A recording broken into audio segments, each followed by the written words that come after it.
अपने प्रतिद्वंदियों को आपको क्या संदेश आपको? प्रतिद्वंदी तो कौन कौन हमारे मित्र हैं, वो भाजपा से लड़ रहे हैं, राजीव जी भी हमारे मित्र हैं, कांग्रेस वाले तो हमारे मित्र नहीं हैं। ऐसा क्यों कहा? किसी ज़माने में दोस्ती थी, बट दोस्ती में कभी भी यार मार नहीं कर।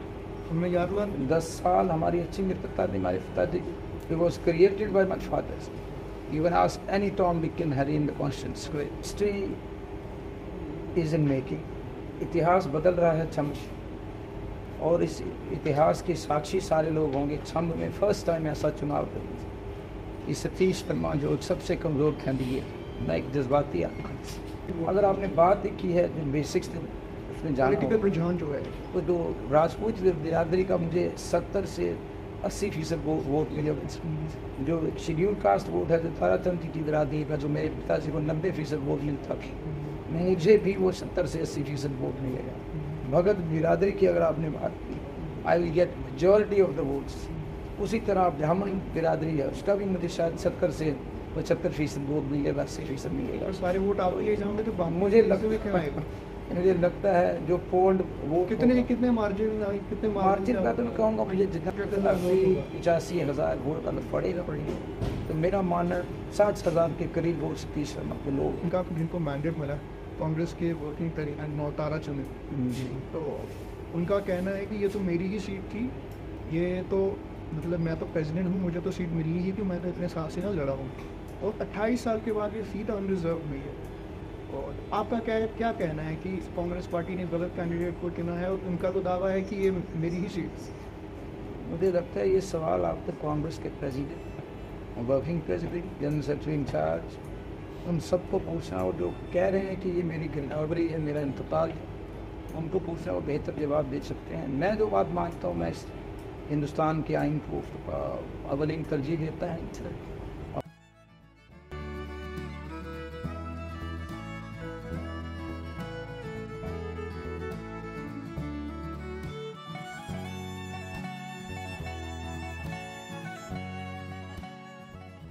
जो बहा नहीं है भावों से बहती जिसमें रसधार नहीं, जो बहा नहीं है भावों से बहती जिसमें रसधार नहीं, वह हृदय नहीं वह पत्थर है जिसमें स्वदेश का प्यार नहीं। Good morning ladies and gentleman, welcome to the Navjot Singh show. Jammu Kashmir का राजनीतिक माहौल बहुत गर्माया हुआ है। 2014 के असेंबली इलेक्शंस के बाद और धारा 370 और 35 से हटने के बाद ये पहली इलेक्शंस हैं। And I have no doubt in saying this, that these are the most fiercely contested elections. और आज मैं जहां आपको लेकर चल रहा हूं, ये वो इलाका है जो 1965 की जंग में ऑपरेशन ग्रैंड स्लैम जो पाकिस्तान ने लॉन्च किया था, वो हमने अपनी भारतीय सेना की सूझबूझ से इस इलाके को भारत का हिस्सा बनाए रखा। और आज जिस शख्सियत से मैं आपको रूबरू कराने जा रहा हूँ, उनकी political lineage it goes back 50 years. His father, स्वर्गीय जनाब Madan Lal Sharma ji, he has been a 2-time MP, a 2-time MLA and a very very senior statesman of Jammu and Kashmir. ये शख्स जिन्होंने जम्मू कश्मीर के राजनीतिक गलियारे में काफ़ी उथल पुथल मचा दी है और बड़ी बड़ी पार्टियों को रातों की नींदें उड़ा दी है। आपसे ही समझे हमारे आज के गेस्ट जनाब Satish Sharma ji. Welcome to the podcast sir. Satish ji, आपको बहुत स्वागत है हमारी पॉडकास्ट में आने के लिए। और हम शुरुआत करेंगे आपके स्वर्गीय पिताजी मदन लाल शर्मा जी के राजनीतिक करियर से, क्योंकि आपसे बेहतर इनको कोई ज़्यादा इतनी अच्छे से नहीं जानता होगा, तो हम शुरुआत वहीं से करेंगे। प्लीज़ टेल अस कि जनाब मदन लाल शर्मा जी की शुरुआत इस तरह से हुई, और आप उनकी व्यक्तित्व के बारे में जो श्रोता सुन रहे हैं जम्मू कश्मीर और जम्मू कश्मीर के बाहर भी, उनके व्यक्तित्व के बारे में बताइए, उनकी कार्यशैली के बारे में बताइए, और ताकि उनके राजनीतिक जो उनकी विरासत है उससे बढ़कर उनका जो एक्यूमन है, इंडिविजुअल एक्यूमन, उसके बारे में कुछ बताइए।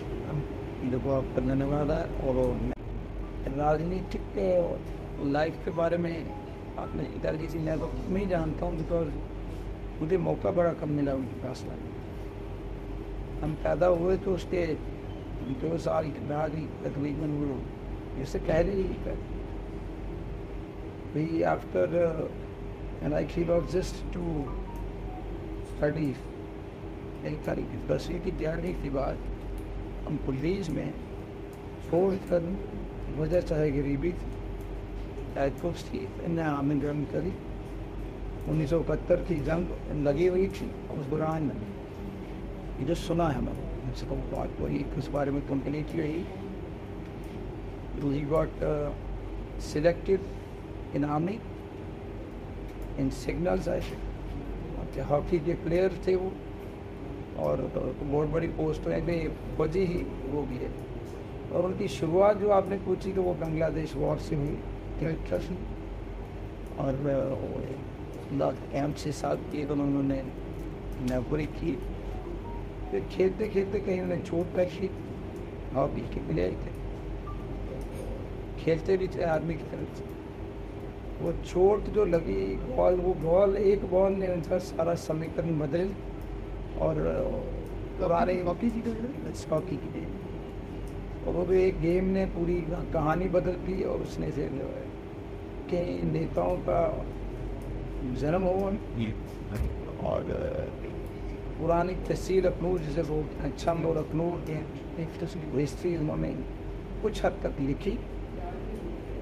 और I think after hard work of 7-8 years 1983 first time Congress party का मैंडेट श्रीमती इंदिरा गांधी जी और संजय गांधी जी के साथ उन्होंने शायद काम किया पहले। तो उस बेस पे सर्विस के बेस पे ही what mandate and thumping majority उस जमाने में 10-11 हज़ार की लीग से जीतना मेरे वो सरकार कम समय चली। 87 में फिर चुनाव हुए, फिर लड़े और फिर जीते, मार्जिन थोड़ा कम था। 89 में कुछ अर्सा के लिए राजीव जी यूथ सर्विसेज एंड स्पोर्ट्स और एजुकेशन के मिनिस्टर ऑफ स्टेट रहे, पार्टी में अलग अलग अहदों पर रही। फिर किसी एक लिस्ट जो हमने सुना है उस पर कॉन्ट्रोवर्सी हुई उस समय की सरकार से, फारूक अब्दुल्ला सरकार ने। इन्होंने ब्लॉक वाइज जो रिक्रूटमेंट होती तहसील लेवल उसकी लड़ाई लगी और मुझे लगता है सैकड़ों की तादाद की तो उस समय की ग्रेजुएट थे यहाँ 10वीं 12वीं पास वो भी लोग थे, इनको एजुकेशन डिपार्टमेंट में नौकरी मिली। उसके बावजूद ही had to resign. There is tremendous pressure from the party as well as the government, the coalition partners, national conference. और लिस्ट तो निकाल दी लेकिन उन्होंने रिज़ाइन करा और उसी कुछ अरसे के बाद उन्होंने गवर्नमेंट गिर गए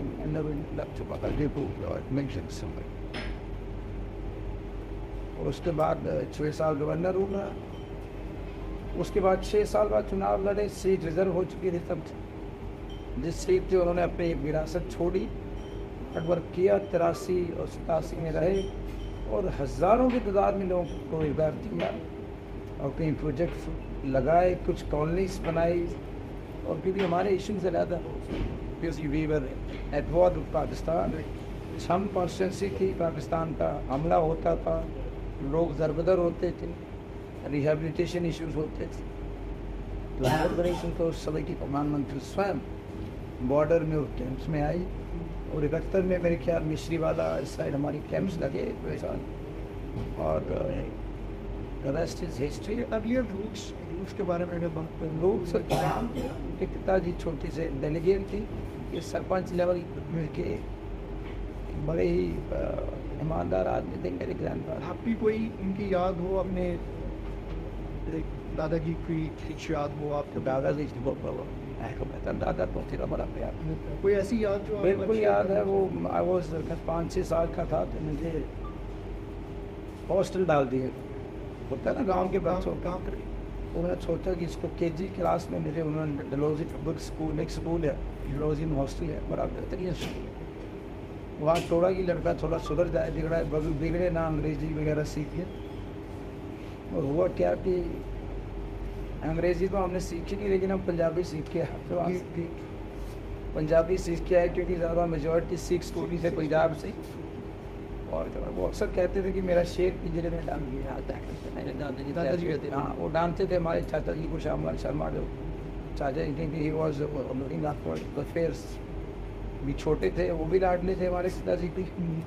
और मुझे छोड़ा तो वो अक्सर डांटते थे, हम बहुत प्यार करते थे, बहुत प्यार करते। विद मदन लाल जी की हम बात करें, इनके जो राजनीतिक करियर में से कुछ 3 चीज़ें जो आप अपने पॉलिटिकल करियर में लेके आना चाहोगे, तो आपको लगता है कि जो इनका जो इतना रिच हेरिटेज है पॉलिटिक्स का और उनका पब्लिक सर्विस का, आप उसमें से कौन सी चीज़ें अपने करियर में अपनाना चाहें? कोई 3 चीज़ और है तो सारी चीज़ें, मतलब कोई वो पिताजी की सारी चीज़ें ऐसी हैं तो मुझे अपनानी चाहिए। मेरे में कोई भी ऐसी खूबी नहीं। जो जो चीज़ें आज के कंटेम्प्रेरी पॉलिटिक्स में चाहिए, आई एम टोटली एम्प्टी। मैं तो सामने बोलता हूँ, मैं सामाजिक आदमी, आई एम सोशल वर्कर। ना मेरा पॉलिटिकल एक्यूमेंट ज़्यादा, ना मैं आज की राजनीति को समझ पाता। तो उसी की वही वजह रही कि मैं 2 बार शिकार हो गया। एक बार डीडीसी चुनाव में मैं समझ नहीं पाया गहराइयाँ और चालाकियाँ और what ever you call it. पहले वहाँ धोखा खाया तो ताज़ा अपना गला कटवाया। 25 साल अपनी ज़िंदगी के जो बेहतरीन साल जवानी होती है, 17 साल की उम्र में हमने शुरू किया स्टूडेंट पॉलिटिक्स। और आपकी पॉलिटिक्स में बचपन से रुझान था कि मुझे, क्योंकि पिताजी थे, चाचा जी आपके पॉलिटिक्स में थे, तो आपका था कि मेरे को भी पॉलिटिक्स में ही जाना है, या कुछ और अपना एजुकेशन आपने कहाँ से किया और किस तरह से आप पॉलिटिक्स में कैसे आए? देखो एजुकेशन जिसमें एजुकेशन ट्राई थी, बड़ा स्टूडेंट में बड़ा एवरेज सा स्टूडेंट था। 7-8 साल मैंने डलोजी में पढ़ा, डलोजी पब्लिक स्कूल, फिर जम्मू में पढ़ा। जम्मू से मैंने 10वीं करी, जम्मू से ही मैंने 12वीं करी, फिर बीए करी जम्मू यूनिवर्सिटी में, फिर एलएलबी करी मैंने जम्मू से। फिर उसके बाद मैं मास्टर्स के लिए 1-2 साल के लिए लंदन चला गया। मैंने पार्टी स्कूल तो वहाँ चला गया, वहाँ से मैंने एमबीए करी। उसके बाद अलाइनमेंट की भी ख़राब थी, साथ में राजनीति में से स्टूडेंट पॉलिटिक्स 2 साल के छोटे से अर्स के बाद पढ़ाई करके हम वापस आए। और आज से 2008 में फरवरी मैं जनरल सेक्रेटरी था यूथ कांग्रेस। फिर उसके बाद में हम यूथ कांग्रेस में पहला जम्मू पुंछ लोकसभा का इलेक्टिव प्रेसिडेंट हुआ। राहुल गांधी का सिस्टम था और अब सिस्टम के तहत हम आए, हम थे। और ऐसा चुनाव लगा युवा कांग्रेस का, पूरे हिंदुस्तान में सबसे अलहदा, सबसे ज़्यादा परसेंटेज ऑफ वोट मुझे मिले। इवन 6 लोकसभा कॉन्स्टिट्यूंसीज के बाद एक स्टेट प्रेसिडेंट समय को शाहनवाज चौधरी थे, उससे भी अधिक वोट मुझे मिले। In course politics You started long back, 2008 onwards, as I said, there and thereabouts doing your thing. But वो तो सत्ता ही था ना। फिर उसके बाद मैं वाइस प्रेसिडेंट में लास्ट में युवा कांग्रेस का रहा। हमारा एक ही काम था कि लोग लाओ, सर लाओ, भीड़ लाओ। हमारी भीड़ में केएम की तस्वीरें बन गई। You were in the management. We were in the management, but एक हमारा काम था कि ठीक दर्शनी पहलवान, सूट बूट ये वो चाकुकारी था, वो हमसे होते हैं से, हमारे पे कहीं से ईगो तो थी। दर्शनी पहलवान से आपका तात्पर्य किसको आप लोग हैं? बहुत सारे, तकरीबन मैं ये नाम कोई नाम पसंद या वो करना चाहूँगा नहीं, लेकिन इतना ज़रूर है कि अगर वो अपने आप में फिर बैठे, चाहे वो कांग्रेस के अध्यक्ष रहे हैं, जितने कार्यकारी अध्यक्ष रहे हैं, तो वो कांग्रेस का हमने एक शिद्दत के साथ काम किया, उनकी मदद की। और हमें अच्छा ऐसा महसूस हुआ कि हर आदमी ने हमें इस्तेमाल किया। हमारे पास हेड थे, लोग थे हमारे पिताजी की वजह से, और आज इसका कामयाबी हमें रखना पड़ा। लेकिन आपको क्या लगता है कहीं न कहीं, जैसे आपने कहा कि पॉलिटिक्स में बहुत सारी ऐसी चीज़ें चलती हैं तो शायद आप इनसे अवगत नहीं थे, और आपको उसका, जैसे आपने बोला कि बीडीसी की इलेक्शन में भी और उसमें भी, जैसे अभी हम कॉन्स्टिट्यूंसी की बात करें, हम डिलिमिटेशन के बाद मेरा मानना है कि उसने अप्रोच था एक नई कॉन्स्टिट्यूंसी बन के हुई। अब एक 4 फॉर्मेट मैं कहूँगा, जैसे जो उभर के आ रहा है कॉन्टेक्स, 2 तो बीजेपी और कांग्रेस के नए कैंडिडेट्स हैं, और जैसे आप भी इंडिपेंडेंट लड़ रहे हैं, इधर से एक कैंडिडेट और मिल रहे हैं बीजेपी के लेवल कैंडिडेट, तो जो रुझान उभर के आ रहे हैं कि आपने कभी की रातों की नींदें उड़ा देती है, आपका क्या कहना है? ये मुझे इस बात का आपसे समझता है हम तो लोगों ने भी बोलते हैं ये चुनाव को मैं लड़ रहा हूँ या अपने पिताजी के नाम पर लड़ रहा हूँ और अपने 25 साल की जो मेहनत मैंने की है उसके बस। तो ये जो वोट लोग करेंगे, चाहे वो छम के लोग अखौड़ के लोग हैं, चाहे खराब अली के सामों चौकी चौरा के मेरा माम पे, ये वोट कहीं ना कहीं 99% मदन लाल शर्मा साहब की ज़ात को जाएंगे, जो उन्होंने 50 साल यहाँ किया और जो प्यार और आशीर्वाद उन्होंने मिला, ये मैंडेट उनको है। मेरा 1% की अभ्यास जो सदाकत थी। तो as assistant I work for 25 years with my father. 2 साल बाद चला गया, 23 साल बहुत अरसा हो गया। तो मुझे लगता है ये सारा मैंडेट उनको है। और जहाँ तक आपको रेबल कैंडिडेट की बात करते हैं, मैं तो ओरिजिनल अपने आप वो तो उसी पे आएंगे पिछले कि जो कांग्रेस का जिनको मैंडेट मिला, कांग्रेस के वर्किंग तरीके नौतारा चले, तो उनका कहना है कि ये तो मेरी ही सीट थी, ये तो मतलब मैं तो प्रेसिडेंट हूँ, मुझे तो सीट मिली ही कि मैं तो इतने साल से ना लड़ा हूँ और 28 साल के बाद ये सीट अनरिजर्व हुई है। और आपका क्या कहना है कि कांग्रेस पार्टी ने गलत कैंडिडेट को चुना है और उनका तो दावा है कि ये मेरी ही सीट। मुझे लगता है ये सवाल आप तो कांग्रेस के president, working president, general secretary incharge, उन सबको पूछना, और जो कह रहे हैं कि ये मेरी गिरदावरी है, मेरा इंतकाल है, उनको पूछना, वो बेहतर जवाब दे सकते हैं। मैं जो बात मानता हूँ, मैं हिंदुस्तान के आइन को अवलिन तरजीह देता है और उस के तहत आपको अपलिफ्ट करना है जो लोग जिनको विरोध 28 साल मुझे लगता है कि काफ़ी पॉलिटिकल रिजर्वेशन काफ़ी अर्सा और आपको मौका देना चाहिए। अगर हम भी तो इंतज़ार कर रहे हैं 28 साल से कि हम भी लोगों की खिदमत करें। उससे पहले 2 लगातार टर्म्स हमारे पिताजी थे और हमारे पिताजी की विरासत इन्होंने लूटी है, खाई। आपको लगता है कि मदन लाल जी की मेहनत का फल इनको मिला? बिल्कुल 110%। नहीं तो इनसे बेहतर लोग उस समय जब 4 कैंडिडेट्स, उनमें से इनसे बेहतरीन लोग थे। मिल्खी राम जी आदरणीय थे, भगत सज्जू राम जी से, मदन पगवालिया जी थे, मास्टर हरनाम दास थे। इनका तो कहीं नामो निशान थे। They were well qualified for the job. एक तो आर्मी बैकग्राउंड था और दूसरा एटलीस्ट देवर 10वीं पास पे थे। वो वीकेस्ट अमंग्स देम। और कुछ लोग किस्मत भी काटते हैं, कुछ लोग मेहनत। आपको लगता है कि एजुकेशन एक क्राइटेरिया होना चाहिए राजनीति में? बिकॉज हम जिस तरह से देख रहे हैं जो माहौल बन रहा है आजकल, AI का ज़माना है, मतलब वो ज़माना नहीं रहा है, तो कई तरह से टेक्निकल अदर बाकी जो पढ़ाई का कितना एक रेलिवेंस है कि राजनीतिक अपने करियर को भी आगे बढ़ाने की एक क्राइटेरिया होना चाहिए। मेरा मानना है ज़ाती तौर पर देश आज़ाद हुआ तब क्या था नहीं, आज के तो कंटेम्प्रेरी 2024 में आपने मुकाबला करना है अमेरिका, चाइना था, ब्रिटेन था, फ्रांस था, जर्मन था, साउथ अफ्रीका। लेकिन आपकी तैयारी है वो जो है वो श्रीलंका की, युगांडा से आपने मुकाबला किया। वो आपका जो लीडर है तो आपकी लेजिस्लेटिव असम्बली में बैठे, इसलिए लेजिस्लेटिव बनाना, कोड्स लॉज बनाना, उसको अगर स्पेलिंग भी लेजिस्लेटिव के नहीं आते होंगे तो यहाँ पर ये फिर मजाक करते। बड़ी किस्मती रही माशरी। हमारे पिताजी अक्सर कहते थे यार मैं कम पढ़ा लिखा आदमी हूँ, इनके पत्थर में है, मुझे 11वीं से पढ़ाई छोड़नी पड़ी, तब 11वीं शायद कॉलेज नहीं होती थी, हमने आर्मी में जाना था। वो रिग्रेट रहा, मैं आगे पढ़ नहीं सका। लेकिन जो उन्होंने आगे बनाए वो शिक्षा मंत्री तक रहे। बदकिस्मती शिक्षा मंत्री खुद जब 8वीं पास हुए तो उस देश का खुदा ही आपका जब अगर आप सिलेक्ट होते हैं कल को, आप किसी और जमात को ज्वाइन करेंगे? आपका देखो मैं आज़ाद हूँ, मुझे 25 साल और 50 साल मेरे भीतर, हमें आज़ाद होने में 75 साल बचे, दोनों को मिला।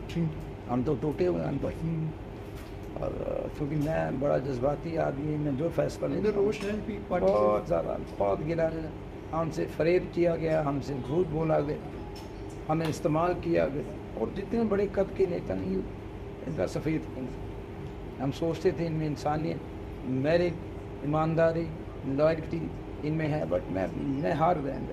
और कांग्रेस में अगर इलेक्शन पे वापस आपको दिलाता हूँ, आप देंगे? मैं नहीं गया। मैं अपने लोगों को पूछूँ, बीजेपी ज्वाइन नहीं, मैं अपने लोगों को पूछूंगा जो हमारी जनता बोले, जो मेरा मैंडेट वो है, हमारी टिकट वो है, हमारी हाईकमान, जो उनका फैसला होगा हम कोशिश करेंगे। अगर किसी सरकार कोई जो भी बने, वो हमारे कुछ 10-20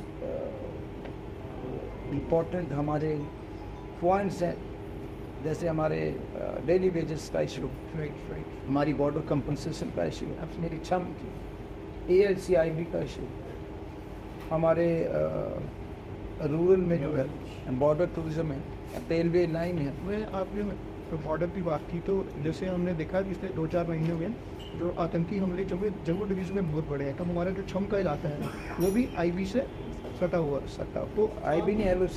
LOC से। तो आपकी क्या एक विजन रहेगा अगर आप कल को मंत्री बनते हैं, इलेक्ट होते हैं, जो उस इलाके के लोगों के लिए, क्योंकि उनका फिर वहाँ से पलायन होता है, उनको वहाँ से मूव करना पड़ता है, एक पीसफुल लाइफ नहीं, बच्चों की पढ़ाई डिस्टर्ब होती है, तो पर्टिकुलरली महिलाओं के लिए आपका जो उस इलाके में आपका क्या एक विजन है? मगर जो मेरा कॉन्स्टेंसी इसमें कहूँगा, उसका जो मैनिफेस्टो है, चुनाव जसूर कह लो, हमारा अब तो पर्सनल है, हम आज़ाद नहीं, हर कॉन्स्टिट्यूंसी का जो है ये हिली भी है, प्लेन भी है और खंडी भी है, बॉर्डर के साथ साथ चली हुई अलग अलग। सबसे पहले हम चाहेंगे कि रोजगार अगर सरकार देने में सक्षम नहीं हो तो we are literally full of idea. हम आइडिया ही नहीं है, अगर हो सकता है बॉर्डर टूरिज्म को प्रमोट, इको टूरिज्म प्रमोट कर, और हमारे बाबा मई मस्जिद के स्थान है, बसावा देव स्थान के, एक से बढ़कर एक पिलग्रिमेज प्लेसेस के हमारे पास स्पॉट्स हैं, इनको एक सर्किट बना के कनेक्ट करो, एक ट्रायंगल बनाकर, ताकि एक टूरिस्ट जो यात्रु वैष्णो देवी आता है 1 घंटे 1.5 घंटे के अंदर पूरा छम कॉन्फ्रेंस राइट फ्रॉम दिस पठार, चौकी चौरा, फिर उसके बाद मल्ला पुखर से होते हुए, बॉर्डर से होते हुए, सारा बॉर्डर दिखाते हुए, छम से होते हुए दीगरयाल हो गया, हमीरपुर हो गया, बटन ढक्कन, ये बड़े खूबसूरत स्थान। छम की हिस्ट्री आप देखो, सिकंदर की फौजें जब 326 ईसा पूर्व में आपसे मेल कर रही, कौन सी विश्राम स्थली रही, एक से बढ़कर एक मंदिर हैं, कटाऊ मंदिर हैं, और भी नंबर ऐसी प्लेसेस। आपको क्या लगता है पहले उसको कोई डेवलपमेंट नहीं हो पाई थी, हमारा जो होता है यहाँ पे इंफ्रास्ट्रक्चर की थोड़ी सी कमी है, तो उस पर थोड़ा सा कुछ देखो, जो पहले दिन हमारे पिताजी हमारे जो बेसिक चाहिए इस देश को, एक कॉन्स्टिट्यूंसी इंफ्रास्ट्रक्चर बेसिक, जब खुद आप क्रॉस करके आएंगे उनका सबसे बड़ा गिफ्ट है। अपने जो रोड्स आप जा रहे हैं 100 किलोमीटर रोड एक दिन में हमने सैंक्शन करवा दी, और ऐसे ही दर्जनों ब्रिजेज हैं जो मदन लाल शर्मा साहब दे। बॉर्डर की डिस्टर्ब लोगों की आपने बात करी, 6200-6300 परिवारों को उन्होंने 5 मरला के प्लॉट्स बस 50-50 हज़ार रुपया उनको वो दिया और लोगों को वहाँ सेटल करवाया। आज उसके बाद क्या किया इन सरकारों ने, जो नेता थी उनकी हालत वो है, आई थिंक आपको जाना चाहिए, परेशान हैं लोग, वो अपना कर गए, और there was no media management, किसी मीडिया में हमारे पिताजी नहीं गए, अंडर वैल्यूड पॉलिटिशियन कांग्रेस में वो रहे, जबकि जम्मू के ग्रामीण इलाकों के लोगों का दिल उनके लिए फटता। तो आपके जो आने वाले जो चुनाव हैं, पहली तारीख को कॉन्स्टिट्यूंसी चुनाव हो, एक तो अपने प्रतिद्वंदियों को आपको क्या संदेश है? ना प्रतिद्वंदी तो कौन दोनों हमारे मित्र हैं, वो भाजपा से लड़ रहे हैं, राजीव जी भी हमारे मित्र हैं, कांग्रेस वाले तो हमारे मित्र नहीं हैं। ऐसा किसी ज़माने में दोस्ती थी, बट दोस्ती में ऐसे भी यार मार निकल, हमें याद हुआ 10 साल हमारी अच्छी मित्रता थी। हमारे पिताजी it was created by my fathers. Even ask any Tom, Dick and Harry in the Constant Square. आज वो कहते हैं कि मुझे लॉर्ड माउंट बैटन ने राजनीति का नाम, मैं कहता हूँ कि मेरे पिताजी फौज के फर्स्ट जैक राइफल से सिपाही थे, लोगों ने आशीर्वाद दिया। भगवास हो सरदार दविंदर सिंह बल्ली जी, जो इस दुनिया में नहीं, तो और भी बड़े सारे जिन्होंने इनको राजनीति, how can I deny the fact that they were the people who brought who introduced my father in politics? 1,05,000 एक करीब, हाँ, साइड ब्लैक साइड करती, बट अभी देखिए 4 फॉरवर्ड कॉन्टेस्ट नरेंद्र सिंह भाऊ भी खड़े, अच्छे आदमी हमारे मित्र हैं। तो एक आपको लगता है कि उनके खड़े होने से आपको कुछ एडवांटेज मिलेगा? बिकॉज क्योंकि एक तो देखिए कांग्रेस का वोट है पीछे वहाँ, अब बीजेपी का वोट वहाँ डिवाइड होगा, क्योंकि आउट कर, आपको क्या लगता है किस तरह से आपके फेवर में ये सब समीकरण बैठ? देखो, हिस्ट्री इज इन मेकिंग, इतिहास बदल रहा है छम्ब, और इस इतिहास के साक्षी सारे लोग होंगे। छम्ब में फर्स्ट टाइम ऐसा चुनाव करेंगे। इस सतीश वर्मा जो एक सबसे कमज़ोर कैंडिडेट, मैं एक जज्बाती आदमी, मुझे हर बिरादरी का मुझे वोट मिलेगा, आशीर्वाद मिलेगा फर्स्ट टाइम। मुझे मेरा मानना है, जैसे आपने बिरादरियों की बात की, मैं मानता हूँ, मानना ही नहीं चाहिए। अगर आपने बात की है जो बेसिक्स उसने जाना पॉलिटिकल रुझान जो है, तो जो राजपूत बिरादरी का मुझे 70 से 80% वोट मिले। जो शेड्यूल कास्ट वोट है, जो ताराचंद की बिरादरी का, जो मेरे पिताजी को 90% वोट मिलता था, मुझे भी वो 70 से 80% वोट मिलेगा। भगत बिरादरी की अगर आपने बात की, I will get majority of the votes. उसी तरह ब्राह्मण बिरादरी है, उसका भी मुझे शायद 70 से 75% वोट मिलेगा, 80% मिलेगा। और सारे वोट आप ले जाओगे तो मुझे लगता है जो पोल्ड वो कितने मार्जिन का तो मैं कहूँगा, मुझे जितना प्यार आशीर्वाद मिल रहा है, जितना वोट पड़ेगा, 70% वोट होता है, 85,000 वोट का पड़ेगा। तो मेरा मानना 60,000 के करीब वोट सतीश शर्मा को लोग देंगे, और ये एक अनप्रेसिडेंट लैंडस्लाइड विक्ट्री होने वाली है। लोगों की विक्ट्री, मैं उनका कैंडिडेट हूँ, पार्टी को जो लोग आपको कह रहे हैं कि जो आप लोग कह रहे हैं कि लोग आपके साथ हैं, उन लोगों के लिए आप क्या संदेश देना चाहेंगे कि मैं अगर सिलेक्ट होता हूँ, मैं आपके लिए इस तरह से एक चेंज लाऊंगा, युवा एक नेता हुआ, तो आप बाकियों से एक्स्ट्रा क्या ऑफर करते हो जो ये लोग आपसे क्यों चुने? मुझे क्यों चुने कि मैं उनमें से मैं नॉन पॉलिटिकल हूँ, और अगर मेरे जैसा आदमी पॉलिटिकल होगा तो मैं एक साफ सुथरा पॉलिटिशियन बनूँगा। I change the definition of politics in some. वहाँ की सफाई बड़ी ज़रूरत है। जो वहाँ इक़्तिदार में रहे, वहाँ पर जो उन्होंने सियासी तौर पर गंदगी फैलाई, जो भी रहा, चाहे शिक्षा मंत्री रहते हुए, कुछ लोगों का नाम मैं लूँगा, मैं वो बढ़ावा नहीं दूँगा, उसने इनका हिसाब लिया जाएगा। जिसका जो हक है, जिसको मकान की ज़रूरत है, मकान उसको दिया जाएगा, जिसको रोज़गार की ज़रूरत है। बट मैं क्योंकि एक सोशल वर्कर हूँ, मैं एनवायरमेंटलिस्ट, मैं अपना जो एनवायरनमेंट बच्चों को, आने वाली नस्ल को अच्छा देना चाहूँगा। क्लाइमेट चेंज का तो टाइम चल रहा है। Exactly, I have been into this last 25 years. मैंने लाखों ग्लेशियर का मेंटेन, लाखों की तादाद में मैंने प्लांटेशन ड्राइव करी है, बट मीडिया में नहीं। We are saving our national bird peacock, वो हमारी प्राइज है। They are many articles on me in various Tribune and all, but वो मैं शेयर ही नहीं करता। उसके बाद जो बच्चे हमारे हैं जिनकी मेंटल हेल्थ ख़राब हो, हैप्पीनेस इंडेक्स मेरी कॉन्स्टिट्यूंसी का कैसा है? सुसाइड्स में काफ़ी ज़्यादा किस्से।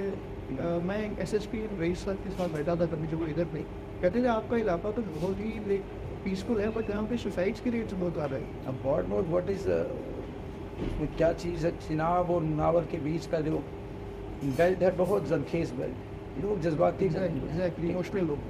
एक चिनाब की हिस्ट्री आपने जानेंगे, और दिलदार लोग, दिलेर लोग जो बगैर वर्दी इस मुल्क की हिफाजत कर रहे हैं, हमारे पिताजी उनमें से थे।